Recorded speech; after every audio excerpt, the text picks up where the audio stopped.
I looked out the window as the sun set over an endless sea of clouds floating below, looking every bit like I was sailing on my way to heaven.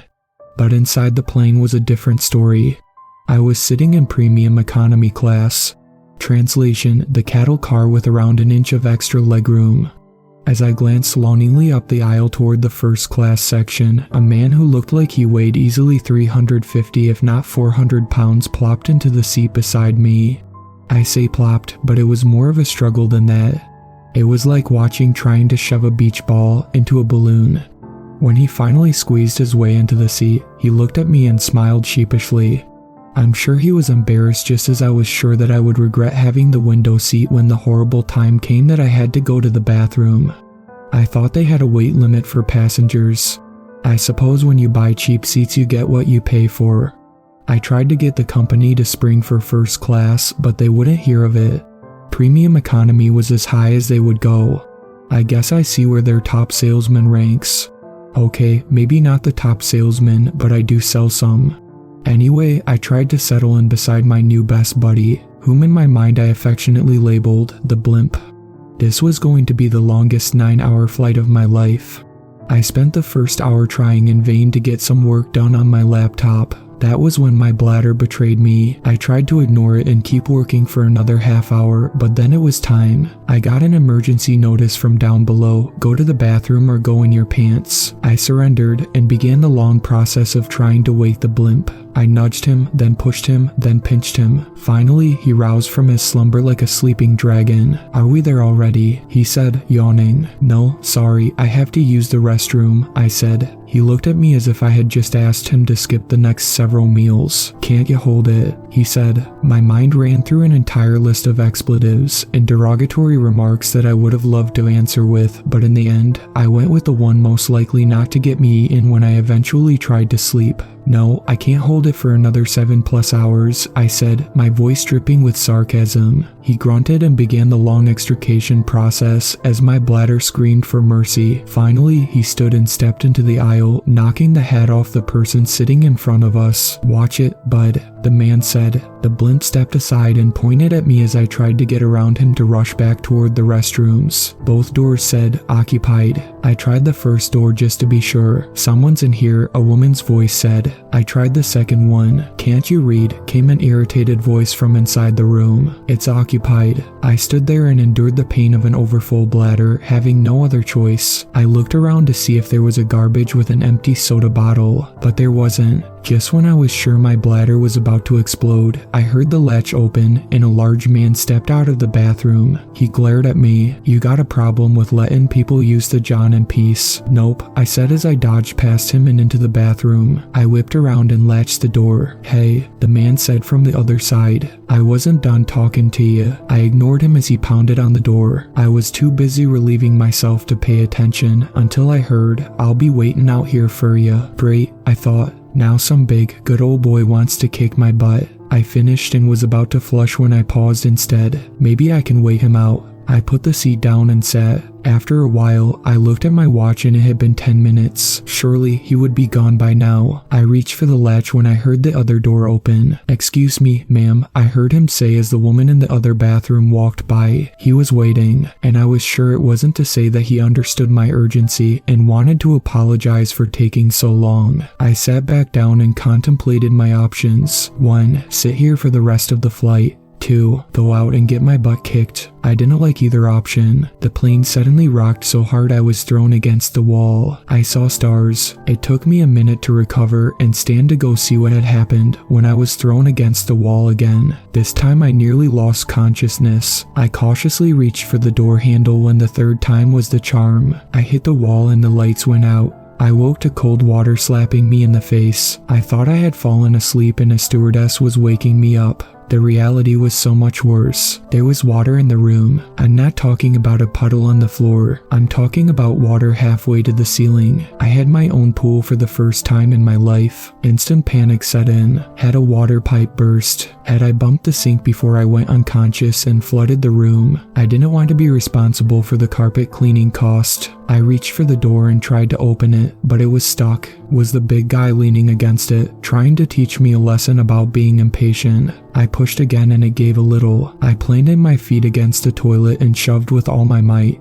Finally, the door came open. My worst nightmare couldn't be as bad as what I saw. There was water everywhere. The seats were covered and there was only a few feet of open air from the top of the seats to the ceiling of the plane. I saw heads bobbing above the water. I sloshed through and saw people still in their seatbelts unconscious. I unfastened those closest to me and saw they had life preservers around their necks. I looked around for one for myself. I glanced over and there was the blimp, still fastened into his seat, not moving. I shook him, but he didn't respond. I unfastened his seatbelt, but he was wedged in and couldn't get out. I struggled to release him but realized he hadn't moved the entire time. I checked for a pulse, but he was gone. I pulled the life preserver over his head and put it on my own. I looked up the aisle and saw many more heads bobbing. I also saw the water had risen. Panic gripped me and told me I was about to drown. I started swimming my way toward the front, hoping to find the emergency exit. On the way, I unlatched as many seatbelts as I could. All the passengers looked like they were unconscious, but just in case, I made it to the emergency door and tried to open it. It was harder to open than the bathroom door. I pushed with all my might and it barely budged. I wished I had the big angry guy with me right about now, but I was the only one I'd seen moving. A few of the passengers I'd released floated toward me, but their eyes remained closed. For what seemed like hours, I struggled to open the emergency door to no avail. I paused to take a breather when I heard a horrible sound. It was like a screeching and stretching of something inhuman, like a monster in its death throes. I looked around, trying to find the source of this horrible sound, when I noticed the ceiling had begun to split apart above me. The screeching sound got louder as the water level rose. The front and back of the plane seemed to be taking on more water, and I was standing right in the middle. The water level rose as the crack grew and my feet no longer touched the floor. The water had risen so high that my life preserver was floating me up toward the ceiling. The problem was, the ceiling was full of jagged edges waiting to rip me to shreds. I rose, unable to stay down, going straight toward the sharp metal and plastic. Suddenly, the plane ripped in two, pulling the edges of the two sides away from me and shooting me up to the surface of the water while the plane was dragged toward the bottom of the ocean. I bobbed up and down on the ocean waves, made worse by the displacement of water from a huge passenger plane. I looked around but it was dark, and all I could see were stars and a thumbnail moon. I swished the water with my hand, moving in a circle, but couldn't see anything. The sea was pitch black, with only a shimmer of moonlight reflecting off it. I focused on the shimmer, hoping to see something, a boat, or anything that might be in the water that could rescue me. After a while, I was about to give up when I saw something pass through the shimmer. It wasn't there for long, and it wasn't very far from me. I started swimming toward it when a terrible thought struck me. What if it was a shark?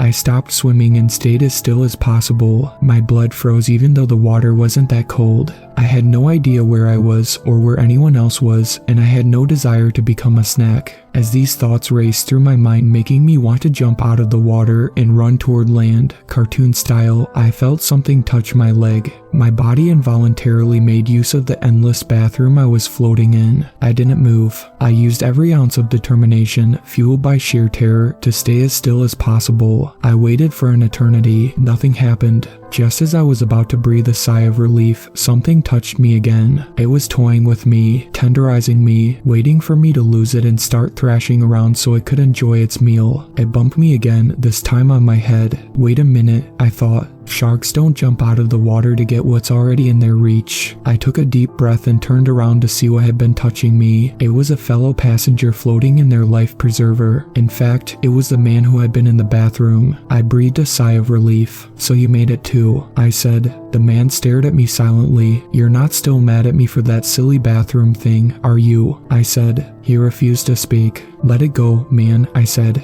"Be happy we made it through this." His eyes penetrated mine. "Fine, be mad if you want." Then he turned his eyes away from me and stared off into the distance. "What?" I said. "What do you see? What's out there?" I turned and scanned the horizon to see what it was he had spotted. As hard as I looked, I didn't see a thing. "What did you?" I trailed off. He was gone. I was once again alone in a sea of darkness. I questioned if he had ever been there at all. What was happening to me? Was I losing my mind? As I questioned my sanity, I heard something off in the distance. I listened for a long time before I heard it again. It was a whistle, not like someone whistling a tune, but a plastic whistle someone would use to call for help. This stirred a memory. I looked down at my life preserver and sure enough, there was a plastic whistle attached to it. I pulled it free and began blowing it an answer. After several loud blasts, I waited. There was a whistle and answer. I began swimming toward where I had heard the sound. After a few minutes, I stopped to rest and blew my whistle again. When the return whistle came, I was surprised to find the sound didn't come from in front of me, but off to my right. I must have gotten turned around somehow. I started swimming in the direction of the sound and stopped to blow my whistle. Once again, the answering whistle didn't come from in front of me but off to the left, almost behind me. Am I swimming too hard and going right past them? I decided to stay still for a few minutes and then blow my whistle. When the answer came, it was in a completely different spot. I tried to test my theory that it wasn't me that was moving. I stared in the direction of the last whistle and waited for a minute. When the answering call came this time, it was behind me. The stranger thing was, it seemed like no matter what I did, the whistle never got any closer or farther away. I was getting creeped out. I stopped whistling. After a while, I heard the whistle again, this time from in front of me. I refused to move or answer. After a while, I heard it again, still in front of me. There was no doubt in my mind. Someone was playing games. My first and most obvious guess was the guy from the bathroom. He seemed like the kind to play mind games on someone. But would he go further? As far as I knew, we were in the ocean alone. I had no idea how many had made it out of the plane, but I was sure the guy wouldn't be able to convince them all to play along with his stupid little game when they were fearing for their lives. The darkness began to fade as the first vestiges of light fought against it, turning the sky steel gray. The light brought me hope and would also bring me answers. This guy could hide and play games in the dark, but the light would reveal his deception. As the gray sky turned lighter and gave way to orange, then bright yellow, I saw dots all around on the surface of the water. I swam toward one and found it was another passenger. "Glad to see you made it," I said.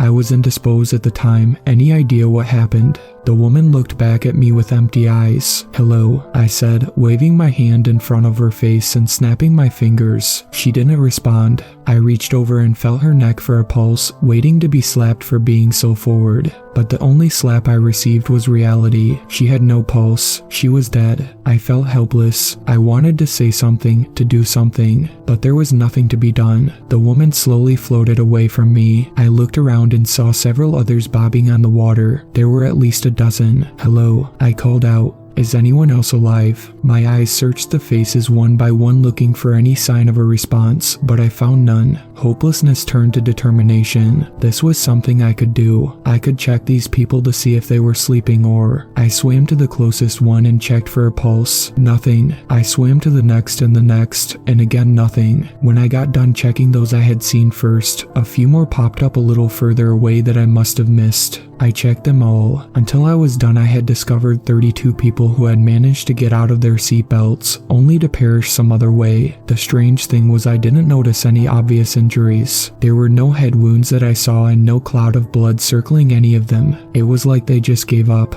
I checked the last body and to my astonishment, it was the man from the bathroom, the same one who had bumped into me last night. Had he been alive then? I thought so, but the more I replayed our encounter, the less I believed he had been alive. More than likely he just happened to bump into me as his dead body floated in the water. As I was pondering this, I saw another body. I swam over to check it, then stopped cold. I recognized this guy. It was someone I had checked already, but that was impossible. I had checked him over a dozen bodies ago. Had I gone in a circle? Everywhere I looked there was nothing but water, with no frame of reference and no land I could have gotten turned around. And then I looked up. The sun was high in the sky. Once it started going down, I would have the ultimate reference. I couldn't possibly lose the sun. Then I saw dark clouds on the horizon, reminding me how wrong I was. I hoped and wished and prayed for them to turn and go in another direction, but they didn't. Slowly, they approached like a blanket of doom. As I watched the approaching clouds, one of the people near me suddenly disappeared under the water. My eyes grew wide at this apparition. They didn't slip out of their life preserver, it would have stayed on the surface. I was fairly sure it wasn't my imagination, but after the last few hours, I wasn't 100% sure of anything. I had to entertain the idea that I might be slipping into madness. I couldn't remember the last time I had eaten or drank anything, and I was sure that I had swallowed minuscule amounts of seawater since the crash. Come to think of it, I had been feeling lethargic. I'm pretty sure that's one of the signs of seawater poisoning, or it could be the fact that I hadn't slept in who knows how long. As these thoughts rolled through my mind, the passenger popped back up.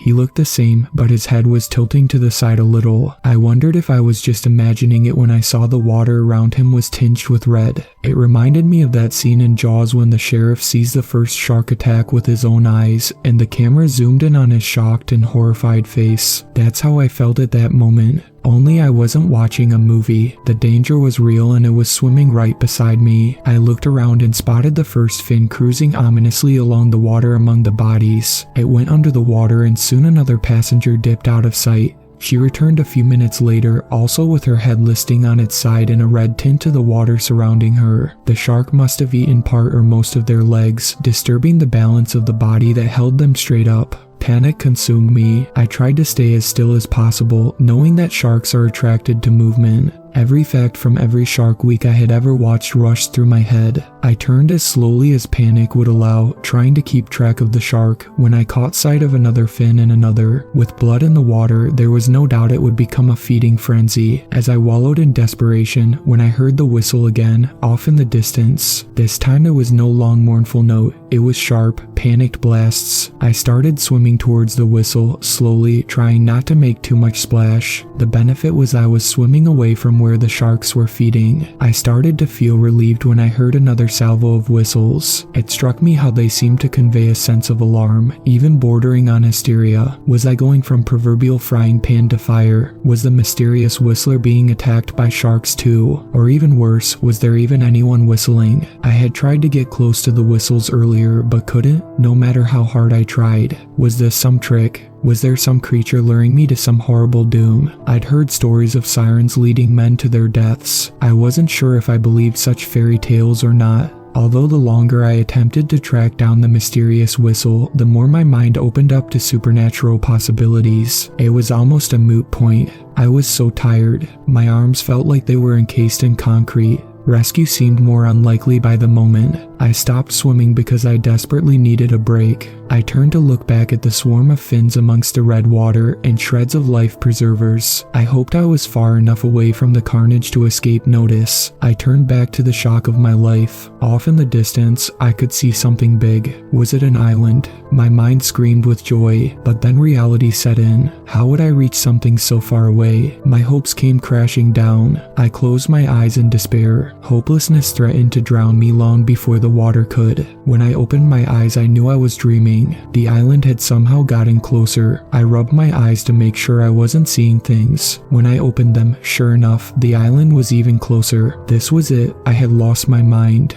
I was delusional, hearing and seeing things that weren't there. I knew then I was close to death. The island continued to grow larger, coming straight at me. I finally realized the island was a ship. I was saved. The ship continued to grow as it steamed straight toward me. I saw for the first time it was an oil tanker and it was about to kill me. My savior would be my doom. I resigned myself to the fact that I would survive a plane crash, be tormented by ghostly whistling, avoid being eaten by sharks, only to be run over by a ship that could save me. As a tear rolled down my cheek, I was deafened by a loud blast. The horns on the ship blew and I saw it begin to turn away from me. Even better, instead of dying, the ship would turn away from me without even knowing how close it was to rescuing me. As depression set in, I noticed the ship was slowing as it turned. Just before it got to me, it stopped. The waves slammed into me, threatening to pull me under. I waited and stared up at the massive side of the ship, looking like it was as tall as a skyscraper. Within minutes, I heard the whine of a smaller boat's engine. A man pulled up beside me in a boat.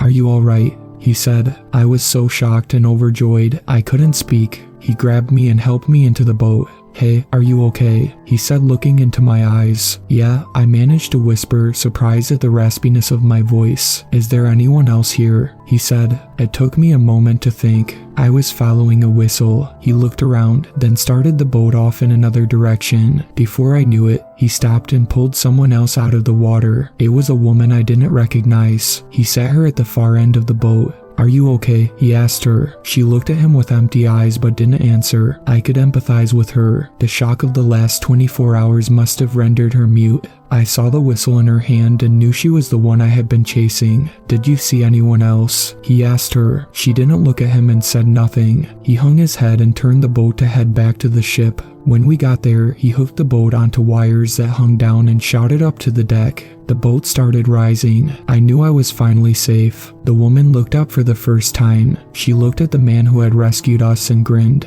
There was something wrong with her grin. It was too big. There was no way her mouth could be human. Her teeth grew impossibly long and pointy, and her face turned green. Her clothes melted away into the form of some lizard, fish-looking creature. She jumped at the man and sank her teeth into his neck. He screamed as she viciously attacked, ripping and tearing at his face, arms, and chest. It wasn't long until he was nothing but a bloody lump of flesh. She turned to me and jumped. Watching him being torn apart had given me a moment to acknowledge what had happened. I focused all my energy on one desperate plan. As she jumped toward me, I kicked with all I had. My foot impacted her in the face and changed her direction. Instead of diving at me, the kick turned her and she sailed over the edge of the rising boat. I listened to the inhuman shriek as it fell all the way down to the water. I laid back in the boat, exhausted, mentally and physically. I opened my eyes when I felt the boat lurch to a stop. The crewmen looked into the boat and recoiled as they saw the remains of their crewmate laying next to me. They backed away and called for the captain. Once he arrived and surveyed the scene, he ordered me taken to a room and cleaned up, and the remains to be removed. It was sometime later, after I had slept, that there came a knock on the door. The captain came in and sat down beside my bed. "Have you gotten some rest?" he said. "Yes, thank you," I said. "And thank you for rescuing me. Unfortunately, you can no longer thank the person responsible for your rescue. I don't understand. The man who came down in the boat is the one who spotted you in the water and called for the ship to stop. Oh, would you like to tell me what happened?" I sighed deeply. "Where would you like me to start? The beginning is a good place."